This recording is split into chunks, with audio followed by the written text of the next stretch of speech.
Hello! Welcome back. Today we are discussing episode 17 of the Dicely campaign. Links are in my bio in the description, or maybe you're watching this on YouTube and all the VODs are just one little click away. The episode picks up right where the last one left off, with Azariah just freshly back from the dead. The group is still kind of in shock. It is the same goddamn night it has been for 3 episodes now. It has been a day. We are exhausted. We are out of spell slots. We are at 0 HP kind of across the board. I think both Abe and Gideon are sitting at about 1. And Azariah, I must stress again, just came back to life. So they're not feeling great either. And we need to deal with Captain Janet, who, quite rightfully so, has a number of questions for us. One of them being, where did you get this diamond you used to revive your friend? And Abe is very upfront in admitting that he stole it from the Arcanet Institute, broke into some very important looking office and took the diamond from there. And Janet, I mean, honestly, kind of a champ for us here, because she probably could have and should have had at least him arrested. But we just did this whole thing for her and for the city. She tells us that Abe can come back to the inn with us tonight. They're gonna send a guard with us and Abe is gonna be under house arrest. He needs to stay in his room until they figure out what they're doing with him. But they're not throwing him in jail, which is a win. Elowen and Gideon take Azariah back to the inn while the rest of the party is figuring out what's going on with Janet and Abe, because Azariah should sleep, probably. So we bring them back, and when we get to the inn and open their door, we see that the place has been ransacked. But when we investigate the room, we look around, we can't find anything that's missing or anything that has been planted there. And when Elowen goes across the hall to look at her room, it's just the way I've left it. Honestly, we never really figured this out because more stuff continued to happen. Nell, Drac, and Abe get back, and we let them know that, hey, Azariah's room's been broken into. And so the 3 of them come upstairs to also check out their rooms and see if anything is amiss there. But when Nell goes to open her door, she triggers a wild magic surge. And the quintessential wild mage sorcerer thing happens. She casts Fireball centered on self. So Azariah and I are in their room, Drac and Abe are downstairs, and Nell and Gideon are at the end of the hall when all of a sudden an explosion happens. Fire licks down the hallways and down the stairs. Remember again that this is still the same night. Nell and Gideon have no health, so the explosion knocks them both out. Honestly, thank God it didn't kill them.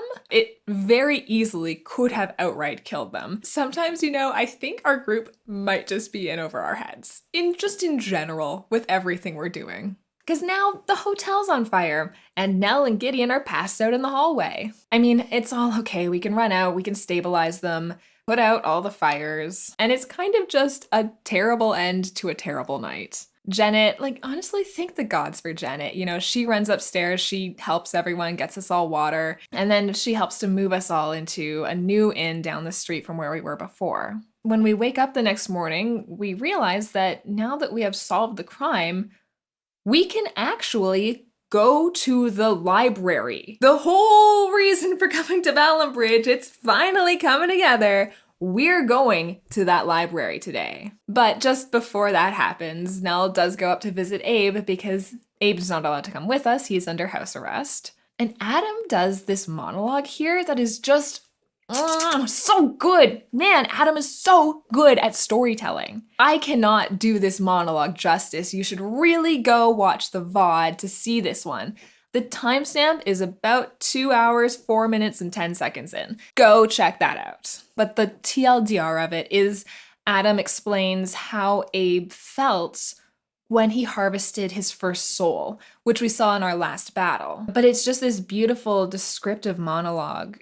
It gives us a really interesting insight into the history of Malden and the Chosen and Paradise and this whole system they have set up. And it was absolutely mesmerizing to listen to. I went back and re-listened to the whole thing afterwards again. But then after that's done, the truly impossible happens. We go to the library. And this is a whole other section that is going to be a little tricky to recap because it was basically the entire second half of the session was spent in the library discussing lore.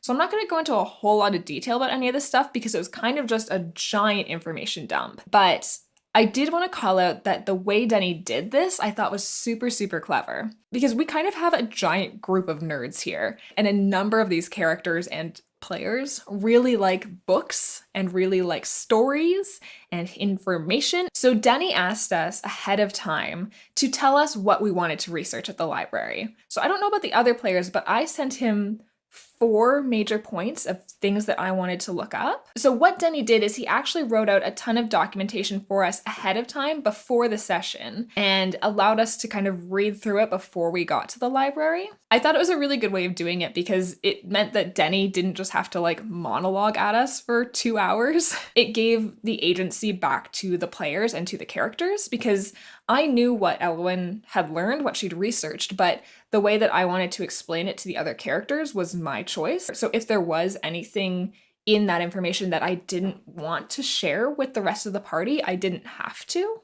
So it was just a very cool way for the characters to actually share this information with each other and build upon each other's ideas and hypotheses. And again, I just gotta give like the biggest frickin' shout out to Denny because there are 6 players in this campaign. And my lore doc that he sent to me was 5.5 pages long. It's an insane amount of work that he did that for everybody. We didn't get through all of our library research, but probably only a couple more days at the library to figure it all out. And then like, where do we even go next? We've been working towards the library for so long that we're gonna have to sit down as a group and actually figure out what our next step is after this. While most of the party has been in the library, Abe was at home, still under house arrest. And while the party is at the library during the second day, Abe is visited by Shandier Merrymiss. Shandiers are very important people in the Arcanet Institute. They're the second highest rank. There's 2 of them, one in Valenbridge and one in Brelbar, and they both report up to Charity Cozybug, who runs the Arcanet Institute. So I don't think it's just every day that a Shandier comes and visits a person, but it turns out that this is the office that Abe broke into to steal that diamond. Merrymiss seems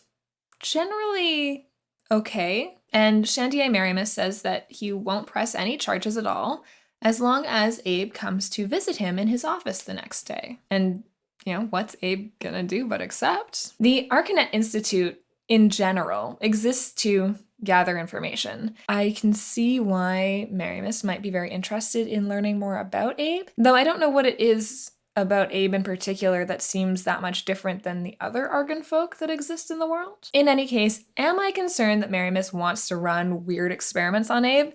Yes, but I think we're gonna figure out exactly what he wants next time because that's pretty much the end of the episode. So if you are also curious what kind of crazy experiments this guy is gonna try to run on Abe, you can join us live on twitch.tv/DiceleyDND next Sunday, December 19th at 6 p.m. Eastern. And then, who knows? Probably be Heroes Fest, and I'm sure nothing's gonna go wrong there. But that is it for today, my friends. I hope you are all staying happy, staying kind, and as always, remembering to play Dicely. Goodbye!